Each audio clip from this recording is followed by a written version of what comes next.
Hi, good morning. This is Ma'am Roda, your teacher in personal development. Our lesson for today is all about mental health and stress with the subtitle, Mental Development. When you hear the word mental health, what comes to your mind? Iniisip niyo sira ulo? So it's time for you to change your mind about mental health. So, what is mental health?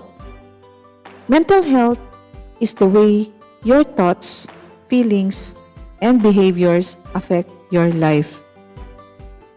Having a good mental health leads to positive self-image and in turn, satisfying relationship with friends and others.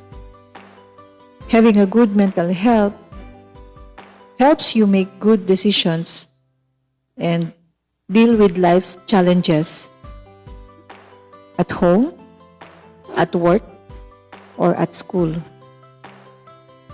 It is not uncommon for teenagers to develop problems with their mental health. Self-esteem is all about how much you feel you are worth and how much you feel other people value you. So there's a big difference. And these changes may challenge the mental health. These changes that I am talking about is combined with wanting to feel accepted by our friends. It means it can be tempting to compare ourselves with others, lalo na yung mga iniidolong mga artista, parang gusto nila ganun din sila. But the trouble with that is not everyone grows or develops at the same time or in the same way. So, papasok na dito yung mai-stress ka na. In short, it can affect the totality of your personality. So, ano nga ba ang nangyayari kapag ikaw ay nai-stress? According to the Merriam-Webster, stress is a noun that states mental tension or worry caused by problems in one's life.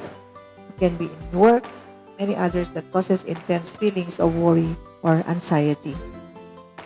There are two categories of stress, eustress and distress. Eustress is a positive stress, or it is helpful, it motivates the individual to keep on working and reach for the goal. Distress, on the other hand, is negative stress because it could give harmful implications to the individual, such as anxiety, depression, discourages the individual from becoming productive, and could cause emotional, physical, and psychological problems. Now, let's talk about anxiety disorder. What is anxiety? Anxiety is too much worrying about what will happen tomorrow, and fear is a reaction to current events. We have letter A, separation anxiety or SEPANGS. Ito yung ayaw niyang mahiwalay doon sa kanyang nakasanayan, separation anxiety. Next is generalized anxiety disorder. This condition in which the client has many worries and fears. Pagsamasamahin mo na yung kanyang physical symptoms, yung feeling of restlessness, hindi makahinga, hindi makapag-isip, at hindi makatulog. Next is social phobia. Ito yung masyadong nag-worry siya tungkol sa katayuan niya sa alta syudad. Hindi siya makapasok, ayaw niyang pumasok, nahihiya siya, ayaw niyang magsalita sa klase. So, kung dumarating man yung pagkakataon na yon, andyan yung pawis na siya, parang may butterfly sa kanyang sikmura na hindi niya maintindihan at nagpo-blush na siya. Ibig sabihin, napakababa ng kanyang self-esteem at madali siyang mapahiya or mahiyain siya. Next is OCD or Obsessive Compulsive Disorder. This is common, chronic, and long-lasting disorder. Why? Because such person with this OCD has uncontrollable, reoccurring thoughts, or shall we say obsession, and behaviors or compulsions that he or she feels the urge to repeat over and over. Common example is frequent hand washing. She has this obsession of doing it so, and the compulsion or the behavior that someone or somebody has this urge to repeat the hand washing.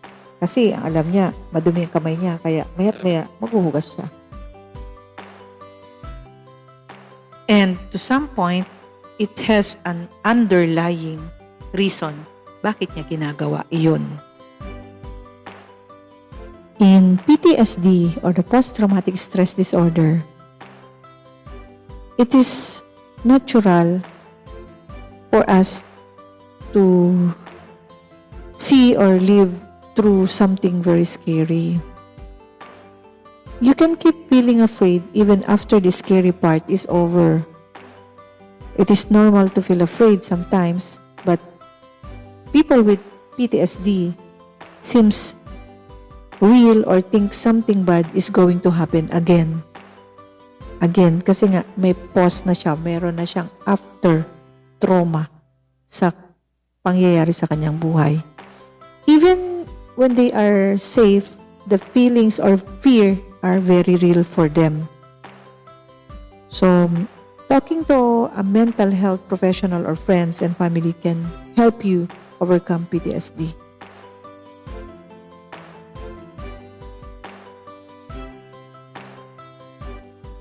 ADHD or Attention Deficit Hyperactivity Disorder. This is a mental health disorder that can cause above normal levels of hyperactivity and impulsive behaviors. Meaning, hindi niya kayang mag-focus yung attention niya dun sa isang task or work. Hindi niya kayang umupo ng matagal at yung kanyang thought may jump from another. Ibig sabihin, may ginagawa siyang ito, tapos mamaya meron na namang iba. Both adults and children can have ADHD.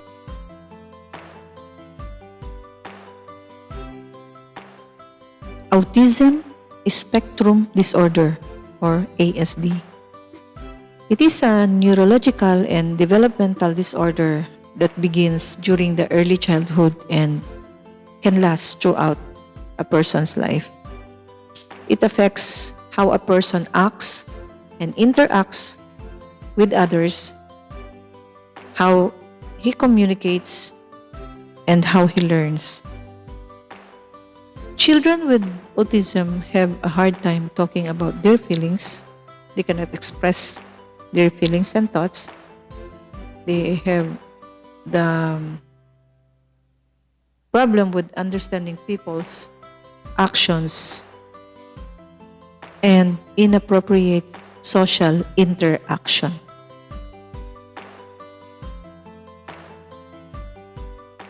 When we say bipolar, bi means two. Everybody has feelings that change. When something good happens, you feel happy. If something bad happens, you feel sad. Bipolar disorder changes the way people feel emotions. If people have this bipolar disorder, their emotions can go from happy to sad very quickly. They can be very cheerful one moment, ang saya-saya niya, and very angry, sobrang galit, sad, and tired the next moment. When people with bipolar disorder experience intense feelings of happiness, it is called mania or manic. They can think clearly or sleep well, and they might do things without thinking about themselves first. At eto pa, when people with bipolar disorder feels intense sadness, sobrang lungkot, and tiredness, sobrang pagod, it is called depression. Having a bipolar disorder can be very tiring and stressful. Other term would be manic depressive client. So alam nyo na, may dalawa siyang mukha, masaya, malungkot. What is depression? Depression is a mental health challenge that makes people very sad all the time. It can change how you think, how you feel, and act. It can even make your body feel sick too. A person diagnosed with depression can feel so hard that it makes it hard to think clearly. Yung mga masasayang bagay ay hindi na masaya para sa kanya. Alam niyo mga anak, even if you have a good life, you can struggle with depression. So it is good to have a family and close friends to talk to and help when things are bad. Hindi masamang lumapit kapag may problema at humingi ng tulong. And also, talking to a mental health professional about these strong feelings can help. Depression can be very hard, but people with depression can get better too and learn how to enjoy life.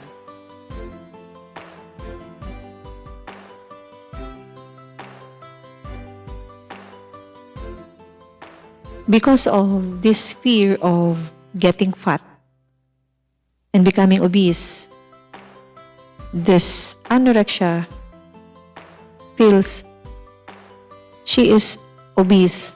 That's why he preferred to have weight loss that occurs from not eating. This is anorexia. Bulimia is the opposite of anorexia. This refers to eating large amount of food over a short period of time, then followed by an attempt to get rid of the food by yung nagpo-purge siya or purging, dinudukot niya yung kanyang lalamunan para siya ay sumuka. Kasi nga, ayaw niyang tumaba.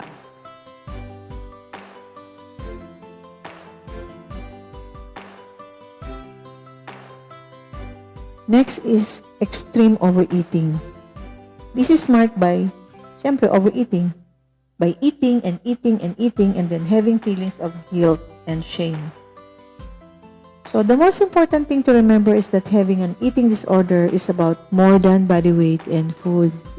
Behind the problem, we see there's something bigger, a person's sense of self-esteem, relationship, feelings, and how the person's handled the stress of life. It's schizophrenic people has a hard time of knowing what is real and what is not. It makes the brain think, sees or hears things that aren't really there. Nagkakaroon na siya ng hallucination, delusion, illusion. So, that's all for now. Let me end this lesson with this saying. You don't have to struggle in silence. You can be unsilent. You can live well with a mental health condition as long as you open up to somebody about it.